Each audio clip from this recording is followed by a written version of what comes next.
तो जैसा कि लास्ट एपिसोड में हम लोगों ने देखा था कि फेंग हान लोंगशुआन के साथ समंदर के बीच में एक ऐसी जगह जाता है जहां पर उन लोगों को एक बहुत बड़ा टोर्नेडो दिखाई देता है। तो वो लोग उसके पास चले जाते हैं। वहां पर उन्हें एक बहुत बड़ा स्नेक दिखाई देता है जो कि एक स्नेक किंग होता है। उसका साइज देखकर ही वो लोग काफी ज्यादा हैरान हो जाते हैं और फिर लोंगशुआन और फेंग हान दोनों ही पानी के अंदर कूदकर उस पर अपनी पावर के जरिए अटैक करने की कोशिश करते हैं। मगर जब वो जायंट स्नेक उन लोगों पर एक स्पिरिचुअल अटैक करता है तो वो एक ही अटैक में उन लोगों की खटिया खड़ी कर देता है, क्योंकि लोंगशुआन अपनी शिप के साथ वहां से दूर जा पहुंची थी और उसे भी चक्कर आने लगे थे। मगर फेंग हान और शाओलिन वो दोनों ही बेहोश होकर नीचे गिर रहे होते हैं, जिस पर लोंगशुआन उन्हें बचाने की कोशिश करती है। और इस तरफ हम देखते हैं कि फेंग हान की हल्की सी आंख खुलती है तो उसे अपने सामने होंग भी दिखाई देती है। और इस तरफ लोंगशुआन उससे चिल्लाते हुए कहती है कि फेंग हान उसके धोखे में मत आओ, वो तुम्हें बेवकूफ बनाने की कोशिश कर रहा है। जिसके बाद हमें पता चलता है कि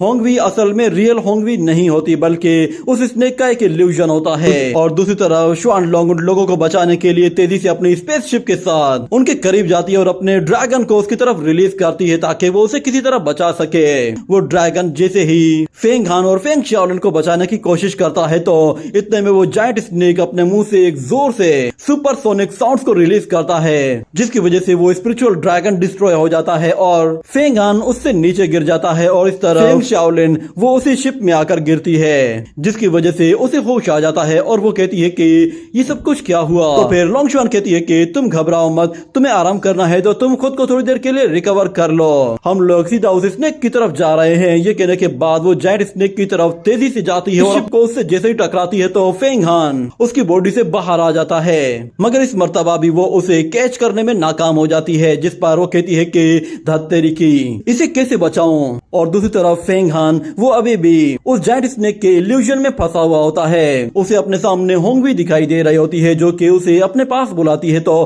फेंग हान आहिस्ता आहिस्ता उसके पास जा रहा होता है। ये देखकर लोंगशुआन उसे आवाज देकर कहती है कि फेंग हान उसके पास मत जाओ। मगर फेंग हान सीधा उस जायंट स्नेक की तरफ ही जा रहा था जो कि ये इल्यूजन क्रिएट कर रहा था।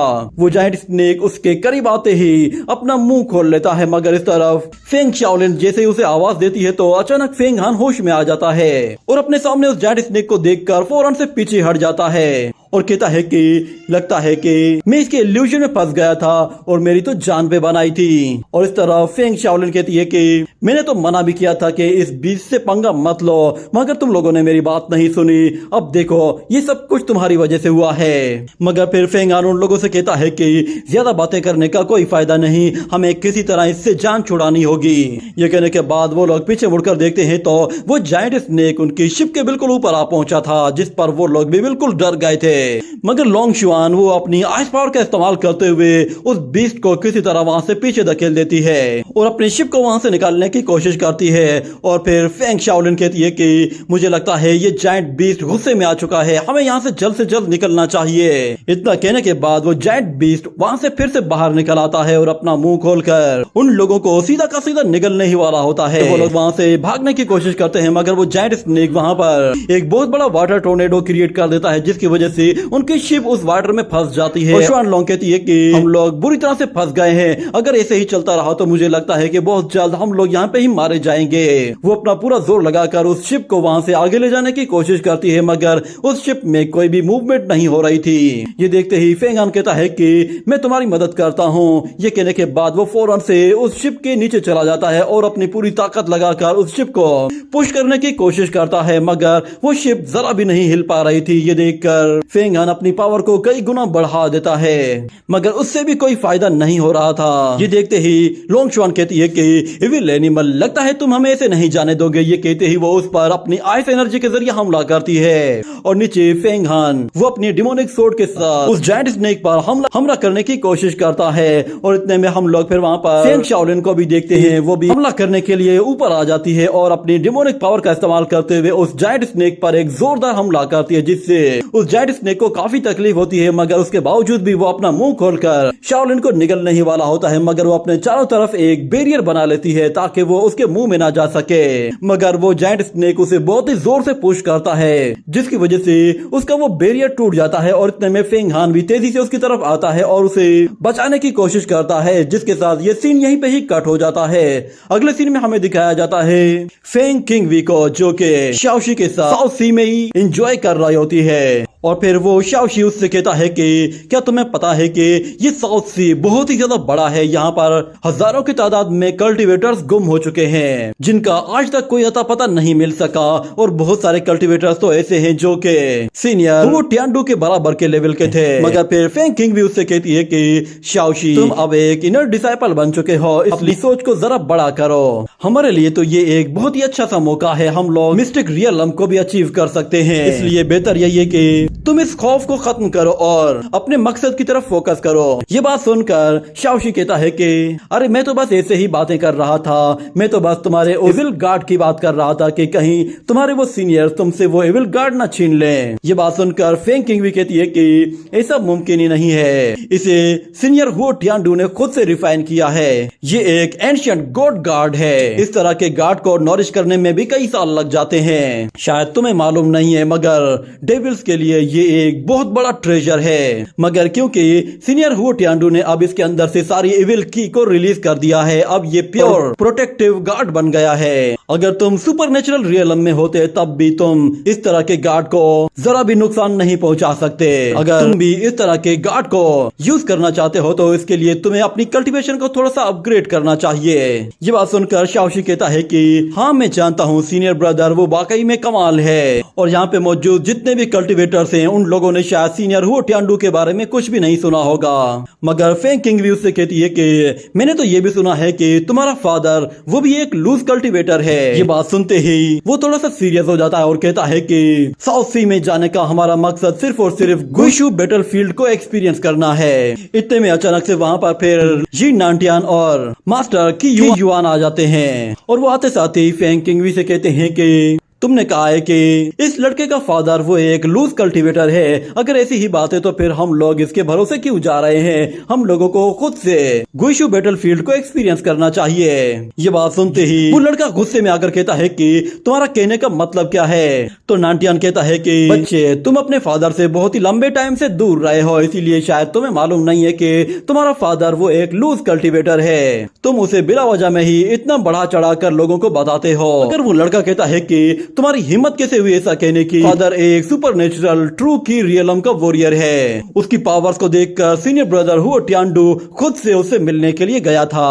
मैंने सोचा भी नहीं था कि तुम्हारे जैसा बंदा ऐसी घटिया बात कर सकता है। मगर जी नांटियान कहता है कि अगर उसके पास एक ट्रू सुपरनेचुरल की थी तो फिर क्या हुआ, मुझे नहीं लगता कि वो एक छोटे से इविल गार्ड का भी कुछ उखाड़ पाता। ये बात सुनकर वो लड़का थोड़ा सा खामोश हो जाता है, मगर फिर दूसरी तरफ जी नांटियान कहता है कि हम लोग नाइट आइलैंड की तरफ नहीं जा रहे, क्यों ना हम लोग डायरेक्टली गुइशू बैटलफील्ड में चले जाएं। मगर वो लड़का कहता है कि तुम इतना ज्यादा अकड़ क्यों रहे हो, क्या तुम भूल गए हो हाल ही में तो तुमने फेंग हान से बहुत ही बुरी तरह से मार खाई है। और वो फेंग किंगवी से कहता है कि कुछ देर पहले तुम मुझसे यही बात कर रही थी ना कि ये नांटियान को फेंग हान ने बहुत ही बुरी तरह से मारा है, बल्कि उसने तो कुत्ते की तरह धुलाई की है। और वो ये नांटियान से कहता है कि मैंने तो ये भी सुना है कि फेंग हान तुम्हें अपनी सोट के जरिए काटने ही वाला था, मगर ब्रदर वान लुओ ने तुम्हारी आकर जान बचाई थी। अगर बीच में ना आते तो शायद तुम आज इस दुनिया में ही ना होते। पता नहीं ब्रदर वान लुओ ने तुम में ऐसा क्या देख लिया कि वो तुम पर इतना ज्यादा इन्वेस्टमेंट करते हैं। उन्होंने तुम्हारी कल्टीवेशन को रिस्टोर करने के लिए भी काफी अच्छे पैसे खर्च कर दिए। अगर उसकी जगह मैं होता तो मैं तुम्हारे ऊपर पैसे इन्वेस्ट करने के बजाय तुम्हें किसी कचरे के ढेर में फेंक देता। ये बात सुनकर जी नांटियान गुस्से में आ जाता है, मगर बीच में मास्टर युआन उसे रोक लेता है और कहता है कि प्लीज शांत हो जाए, हमें ब्रदर वान लुओ ने ही यहाँ पे भेजा है, इसलिए आपस में लड़ने का कोई फायदा नहीं। ये कहने के बाद वो उस लड़के से कहता है कि मैं जानता हूँ कि तुम साउथ सी में बहुत ज्यादा फेमस हो और तुम यहाँ के बारे में बहुत कुछ जानते हो। असल में ब्रदर हुओ ने मुझे भी यहाँ पे आने के लिए कहा था। ये जगह सच में बहुत ही ज्यादा मजे की है। यहाँ पे हम लोग बहुत कुछ कर सकते हैं। पता नहीं ब्रदर जी नांटियान, आप इस जगह को इग्नोर क्यों कर रहे हैं? मगर जी नांटियान फिर शाओशी से कहता है कि वो तुम्हारा ही फादर था ना जिसने हमारे सेक्ट के डिसाइपल्स की बेइज्जती की थी। उन्हें लगता था कि हम लोग बिल्कुल बेकार कल्टीवेटर्स हैं। तो शाओशी कहता है कि तुम उस बात को अभी तक लेकर बैठे हुए हो। मेरा फादर वो खुद से तुम लोगों को ग्रीट करने के लिए वहाँ पर आने वाला था, मगर रास्ते में कुछ मसला होने की वजह से वो तुम्हारे पास नहीं आ पाया। अगर तुम्हें लगता है कि ये बात मैं गलत कह रहा हूँ तो तुम खुद इस बात के लिए इन्वेस्टिगेशन क्यों नहीं करते? तुम्हें सब कुछ सच सच पता चल जाएगा। मगर इतने में फिर फेंग किंगवी बीच में आती है और वो कहती है कि शाओशी तुम तो लॉर्ड ऑफ साउथ सी हो, तुम्हें तो साउथ सी के बारे में बहुत कुछ पता होगा, हमें भी कुछ बताओ। तो फिर शाओशी कहता है कि हाँ क्यों नहीं, ये सामने देखो, ये साउथ सी है, ये यहाँ पे नेचुरल रिसोर्सेज भरमार है। यहाँ पे बहुत सारे कल्टीवेटर्स कल्टीवेशन रिसोर्सेज की तलाश करने के लिए आते हैं। मगर मेरे फादर ने पहले ही कुछ मिस्टिक रियलम के एक्सपर्ट्स के साथ एक ग्रुप बना लिया था जो कि हमेशा से इस साउथ सी को दुश्मनों से गार्ड करते आ रहे हैं। और वो लोग कभी भी सोते नहीं है, हमेशा से जागते हुए इस जगह को गार्ड करते रहते हैं। कहने के बाद वो नांटियान की तरफ देखते हुए कहता है कि पता नहीं कौन लोग हैं जो कि मेरे फादर को एक मामूली सा कल्टीवेटर समझते हैं। मगर इतने में मास्टर युआन कहता है कि ब्रदर शाओ, मुझे अच्छा लगा कि तुमने हमें यहाँ पर आने के लिए वेलकम किया है। सच में हम लोग अच्छे दोस्त बन सकते हैं। यहाँ पे इन लोगों के बीच में काफी देर तक यूं ही एक दूसरे के साथ बहस चलती रहती है। ये नांटियान वो हर सूरत में शाओशी को नीचा दिखाना चाहता था और उसे बताना चाहता था कि उसका फादर एक मामूली सा कल्टीवेटर है जो कि उसके आगे कुछ भी नहीं कर सकता। मगर दूसरी तरफ फेंग किंगवी जब देखती है कि यहाँ पे मामला बहुत ज्यादा गर्म होता जा रहा है तो वो जानबूझकर शाओशी की साइड लेती है और कहती है कि हम लोगों को इस वक्त शाओशी की सबसे ज्यादा जरूरत है क्योंकि वो यहाँ का लॉर्ड है। इसलिए साउथ सी में सिर्फ और सिर्फ हमें उसी को ही सपोर्ट करना चाहिए। और यार जी नांटियान थोड़ा सा खामोश हो जाता है और फिर मास्टर युआन उससे कहता है कि तुम जानते हो कि हम लोगों को ब्रदर वान लुओ ने यहाँ पे भेजा है, वरना हम लोग यहाँ पे नहीं आते। ये बात सुनने के बाद हम लोग फ्लैशबैक में जाते हैं जहाँ पे हम लोग ब्रदर वान लुओ को देखते हैं। वो उन दोनों को कहता है कि तुम लोग फौरन से साउथ सी में जाओ, गुइशु आइलैंड में बहुत कुछ होने वाला है। तुम लोगों ने वहाँ पर जाकर सारी सिचुएशन को अच्छे तरीके से ऑब्जर्व करना है। याद आने के बाद जी नांटियान फिर बिल्कुल शांत हो जाता है और अगले सीन में हम लोग दोबारा से फेंग आन को देखते हैं जो कि अभी भी शाओलिन के पीछे जाते जाते उस जायंट स्नेक के अंदर चला जाता है और सीधा उसके पीछे जाते हुए वो उसके पेट में जा पहुंचता है। उसका पेट बहुत ही ज्यादा बड़ा होता है तो फेंग आन अपने आसपास देखता है, उसे उसके पेट में बहुत सारी अजीब अजीब चीजें दिखाई देती हैं जो कि उसने अपनी लाइफ में पहले कभी नहीं देखी थी। जायंट स्नेक अंदर से बहुत ही ज्यादा गंदा और चिपचिपा दिखाई दे रहा होता है। फेंग आन वहाँ पे देखता है कि शाओलिन कहीं भी नहीं है। वो उसे आवाज देता है तो उसकी आवाज उसे नहीं सुनाई देती, जिसके बाद फेंग आन अपने सामने आने वाले हर एक चीज को अपनी सोड के जरिए काटने की कोशिश करता है। मगर वो देखता है कि उसकी सोड एनर्जी का उस जायंट स्नेक पर कोई असर नहीं हो रहा, उल्टा वो उस एनर्जी को एब्जॉर्ब करता जा रहा है। ये देखकर फेंग आन काफी ज्यादा परेशान हो जाता है और वो कहता है कि इस तरह तो मैं यहाँ पे ज्यादा देर तक सरवाइव नहीं कर पाऊंगा, मुझे कुछ भी करके यहाँ से निकलना ही है। वो वहाँ से आगे जाता है और फेंग शाओलिन को ढूंढने की कोशिश करता है मगर फेंग शाओलिन उसे कहीं भी नहीं दिखाई दे रही थी और न ही उसे बाहर निकलने का कोई रास्ता मिल रहा था। इतने में अचानक फिर वहाँ पर वही ड्रैगन आ जाता है जो कि फेंग आन से कहता है कि थोड़ी देर के लिए तुमसे कट ऑफ क्या हो गया, तुम तो एक बहुत बड़ी मुसीबत में फंस गए हो। मैंने सोचा भी नहीं था कि तुम एक स्नेक के पेट के अंदर मिलोगे। मेरी मानो तो जितना जल्दी हो सके यहाँ से बाहर निकल जाओ, वरना तुम यहाँ बुरी तरह से फंस जाओगे। ये स्नेक तुम्हारी सारी स्पिरिचुअल एनर्जी को खींच रहा है। मगर फेंग आन कहता है कि जब तक मैं फेंग शाओलिन को नहीं ढूंढ लेता तब तक मैं यहाँ से बाहर नहीं जाऊंगा। अगर हम लोगों ने यहाँ से जाना ही है तो हम सब एक साथ जाएंगे। ये कहने के बाद हम लोग फेंग शाओलिन को देखते हैं, वो भी उसी जायंट स्नेक के पेट के अंदर ही होती है और वो फेंग आन को ढूंढ रही होती है मगर फेंग आन उसे कहीं दिखाई नहीं देता। जिस पर वो कहती है कि अगर मेरे डीमन क्लान को ये पता चलेगा कि मैं एक जायंट स्नेक के अंदर मारी गई हूँ तो वो लोग मेरा मजाक उड़ाएंगे। मैंने सोचा भी नहीं था कि मेरा एंड ऐसे होगा। वो वहाँ पे मौजूद जायंट स्नेक के पेट के अंदर वार करने की कोशिश करती है मगर उसकी सोड उस जायंट स्नेक की बॉडी में ही फंस जाती है और वो सोड उसकी बॉडी के अंदर जाते जाते फेंग शाओलिन को भी उस बॉडी के अंदर खींचना शुरू कर देती है। और इतने में फिर फेंग हान उसे ढूंढते ढूंढते वहां पर आ पहुंचता है। तो फेंग शाओलिन उसे फौरन से आवाज देती है। तो फेंग हान उसकी तरफ पलटकर देखता है और उसका हाथ पकड़कर खींचता है और अपनी गोल्डन बॉडी का इस्तेमाल करता है। और दूसरी तरफ हम लोग लोंगशुआन को देखते हैं जो कि उस जायंट स्नेक को रोकने के लिए अपनी शिप के चारों तरफ अपनी आइस शील्ड बना लेती है। मगर वो जायंट स्नेक जैसे ही उस पर दोबारा हमला करने के लिए आता है तो वो उस शिप के चारों तरफ एक आइस माउंटेन खड़ा कर देती है। ये देखते ही वो जायंट स्नेक उस आइस माउंटेन के चारों तरफ आकर उसे घेर लेता है। और देखते ही देखते वो आइस माउंटेन ऐसा ऐसा टूटने लगता है, जिस पर लोंगशुआन फौरन से अपनी एनर्जी को और भी ज्यादा बढ़ा देती है और कहती है कि ये इविल बीस्ट में काफी खतरनाक है। और दूसरी तरफ हम देखते हैं कि फेंग हान उस इविल बीस्ट के पेट से बाहर निकल आता है और अपने साथ